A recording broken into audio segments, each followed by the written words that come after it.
XRP 다들 망했다고 하죠. 지금 뭐 난리가 났습니다. 난리가 났는데 거의 올 4월에 보았던 XRP의 가격입니다. 그런데 다들 망했다면서 다들 떠나고 있는데 고래들은 몰래 은근슬쩍 XRP를 무려 2억 달러어치나 2억 달러어치면 얼마입니까? 거의 3천억 2,800억 3천억 정도 되는 건데 이런 규모의 풀 매수를 했습니다. 왜 그럴까요? 다들 망했대는데 그러니까 이게 항상 되풀이 되는 거죠. 우리 착한 개인들은 항상 피냄새 난다고 무섭다고 던지고 그럴 때 고래들은 줍줍을 합니다. 줍줍. 아주 쉽게 똥값이 된 그 XRP를 다 주워서 호주머니에 담는 거죠. 이게 어느 정도 규모인지 여기 2억 달러라고 하는데 한번 구체적인 내용을 좀 같이 살펴보도록 하겠습니다. 여기 지금 온체인 데이터를 보면 1억 XRP에서 10억 XRP를 보유한 두 번째로 큰 고래 집단이에요. 이게 지난 22일부터 81억 1000만 XRP에서 82억 3천만 XRP로 늘렸다는 거죠. 그죠? 그 다음에, 그래서 이거는 현재가 기준으로 1억 5천만 달러라고는 엄청난 규모입니다. 1억 5천만 달러. 그 다음에 또 하나는, 요 큰 고래 집단보다는 좀 작지만, 1000만 XRP에서 1억 XRP를 보유한 투자자 그룹 역시 소폭 늘려서 23일날 5천만 달러를 추가 매수했다고 해요. 그러니까 이거는 매우 공격적인 매집은 아니지만, 여전히 시장의 큰 손들이 현재 가격대에서 이탈하지 않고 신중하고 재진입하고 있다는 증거입니다. 우리가 어떻게 보면 지금 가격이 매력적이라는 거예요. 누구에게는 이 가격이 던져야 되는 가격이지만 누구에게는 이렇게 1억 5천만 달러, 5천만 달러니까 2억 달러나 되는 큰 돈을 써서라도 사고 싶을 만큼 매력적인 가격인 거죠. 사실상 여러분들 지난 10월 10일 역사적인 저는 항상 그렇게 표현을 해요. 역사적인 대청산 이후로 계속 빠져왔잖아요. 근데 여기에는 여러 가지 이유가 있습니다. 그때 당시에 트럼프가 중국에게 관세를 100% 이상 매기겠다라고 하는 발언이 나오면서 이제 선물 시장에서 롱을 잡았던 이 자금들이 거의 다 청산이 됐었죠. 가장 큰 규모의 청산이 됐었고 그러다 보니까 현물 시장에서도 거의 모든 암호화폐가 계속 지금까지 추락해 왔습니다. 그래서 거의 지난 4월달 관세 전쟁으로 해서 가장 바닥을 찍었던 4월달 정도까지 내려왔죠. 이렇게 된 원인이 무엇인가라고 생각을 해봤을 때 여러 가지가 있지만 하나는 이겁니다. 제가 볼 때는 현실적으로 단기 자금이 씨가 마른 거예요. 단기 자금이. 무슨 얘기냐면 암호화폐는 장기 자금도 일부 있지만 단기 자금의 비율이 대단히 높습니다. 암호화폐 투자하는 자산은. 그러니까 예를 들면 금 같은 경우에는 어때요? 상대적으로 물론 단기 자금도 들어가지만 대부분 장기 자금이 많단 말입니다.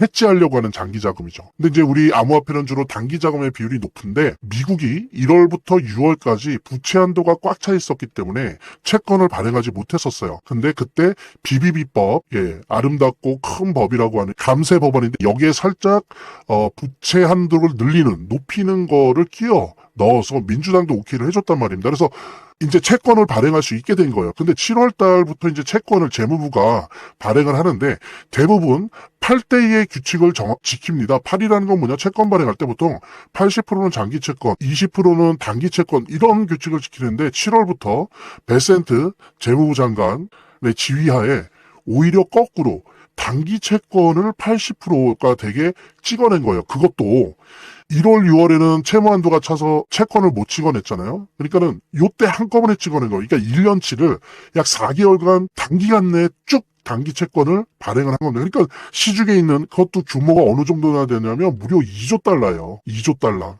보통 미국이 요즘 평균 정부가 2조 달러 정도 적자가 나거든요. 그러니까 그거를 메웠던 거죠. 그것도 장기간이라 주로 단기 채권을. 그러니까 시중에 있던 2조 달러에 해당되는 단기 자금이 어떻게 됐겠습니까? 재무부 지갑에 쑥 빨려 들어간 거죠. 빨려 들어갔는데 이게 다시 나옵니까?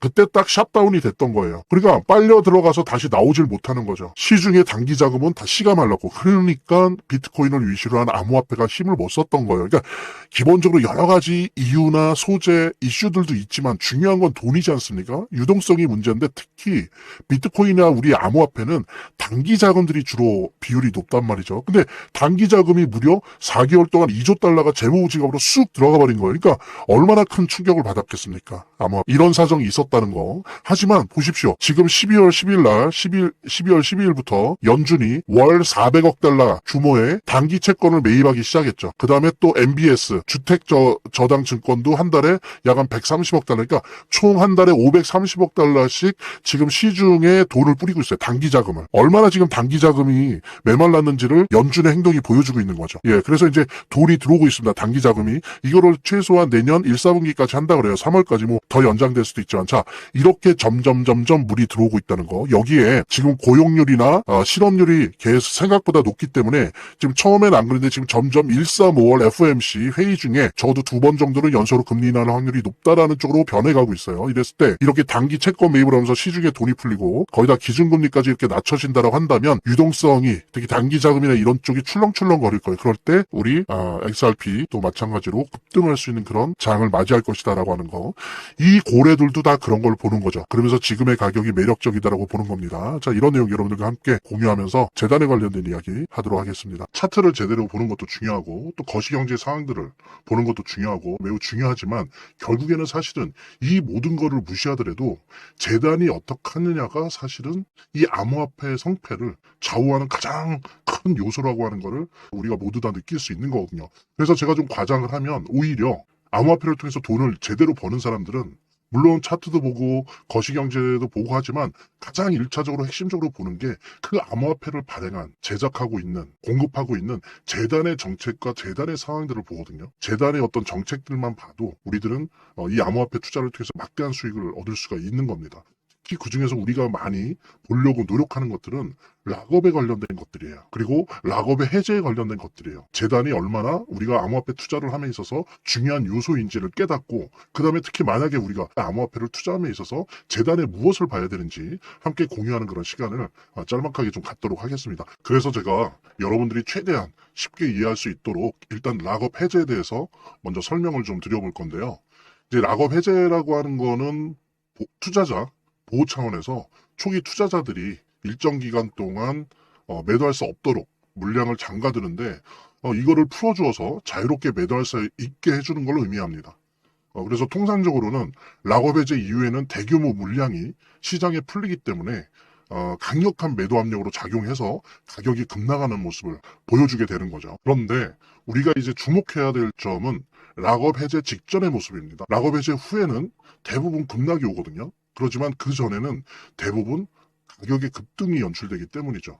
왜냐하면 이제 세력들이 대량 매도를 하기 위해서는 가격이 올라가야지만 수익을 보고 매도할 수 있기 때문인데요. 충격적인 건 이걸 위해서 재단이나 프로젝트 측도 가격을 인위적으로 끌어올린다는 거죠. 실제로 리플이죠. 리플의 CEO 갈링하우스 같은 경우에는 이 락업 해제 전에 가격을 뻥튀기 시키기 위한 그 시세 조작을 한 적이 있었고 이게 발각이 된 적이 있습니다. 물론 본인은 이에 대해서 극구 부인을 했지만 모든 정황을 볼 때 사실은 이미 알 사람은 다 알고 있는 거죠. 그러니까 이런 일을 하는 이유는 초기 투자자들 때문이에요.